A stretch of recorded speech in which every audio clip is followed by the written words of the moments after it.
કેન્દ્રીય ગૃહમંત્રી અમિત શાહે ગુજરાતીઓના અપમાન અને ભાજપના સમર્થકોને અભણ કહેવા બદલ મલ્લિકાર્જુન ખડગે અને કોંગ્રેસના આખરી ઝાટકણી કાઢી છે। તેમણે કહ્યું કે કોંગ્રેસ રાજકારણમાં અપમાનની નવી વ્યાખ્યા બનાવી છે, તેનો જવાબ દેશની જનતા આગામી ચૂંટણીમાં આપશે અને કોંગ્રેસની ડિપોઝિટ જપ્ત કરાવશે। કોંગ્રેસના રાષ્ટ્રીય અધ્યક્ષ મલ્લિકાર્જુન ખડગેએ કરેલા ગુજરાતીઓના અપમાન મુદ્દે ગૃહમંત્રી અમિત શાહે આકરા પ્રહાર કર્યા છે।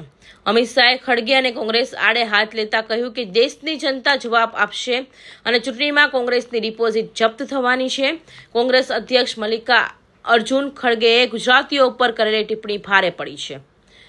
ખડગે અને કોંગ્રેસના ઠેર ઠેર વિરોધ થઈ રહ્યો છે। આ જ મુદ્દે કેન્દ્રીય ગૃહમંત્રી અમિત શાહ દ્વારા આકરા પ્રહારો કરવામાં આવ્યા છે। અમિત શાહે આકરા શબ્દોમાં કહ્યું હતું કે લોકશાહીમાં જનતાના જનાદેશનું સન્માન કરવાને બદલે કોંગ્રેસ પાર્ટી અપમાન કરી રહી છે। ભાજપને સમર્થન આપનાર નાગરિકોને અભણ ગણાવી કોંગ્રેસ દેશના કરોડો મતદારોની સમજશક્તિ પર સવાલ ઉઠાવ્યા છે। અરે કોંગ્રેસીઓ શરમ આવી જોઈએ છે। ગુજરાતને દયાનંદ સરસ્વતી, મહાત્મા ગાંધીજી અને સરદાર વલ્લભભાઈ પટેલે, વિક્રમ સારાભાઈએ, મહાન ટાટા અને પીએમ મોદી જેવા નેતાએ આપ્યા, તેને તમે અભણ કહો છો? કોંગ્રેસ રાજકારણમાં એક એવી નવી વ્યાખ્યા બનાવી દીધી છે કે કોંગ્રેસનું સમર્થન કરે તે શિક્ષિત છે, બાકી બીજા અભણ છે। गुजरात और जो प्रांत भाजपा का समर्थन करते हैं वो अनपढ़।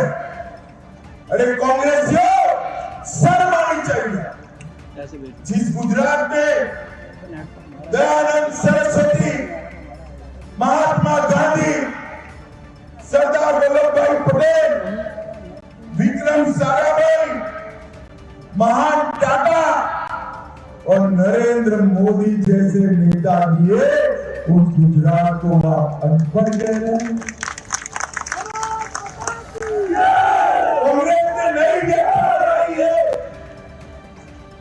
जो उनकी समर्थन करेगा वो ही लिटरेट है, बाकी सारे अनपढ़। कांग्रेस वालों, पूरे देश की जनता आपका राह देख रही है। एक बार चुनाव के मैदान में आइए, आपकी जमानतें जब्त होने वाली है। जमानतें।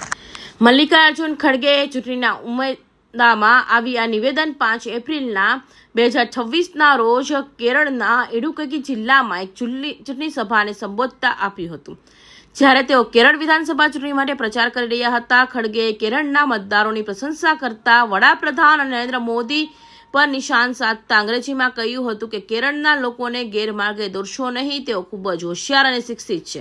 મોદીજી, તમે ગુજરાતના અભણ લોકોને અન્ય જગ્યાએ લોકોને મૂર્ખ બનાવી શકો છો, પરંતુ તમે કેરળના લોકોને મૂર્ખ બનાવી શકતા નથી। કૌશિક પટેલનો report, Hind TV news, Surat.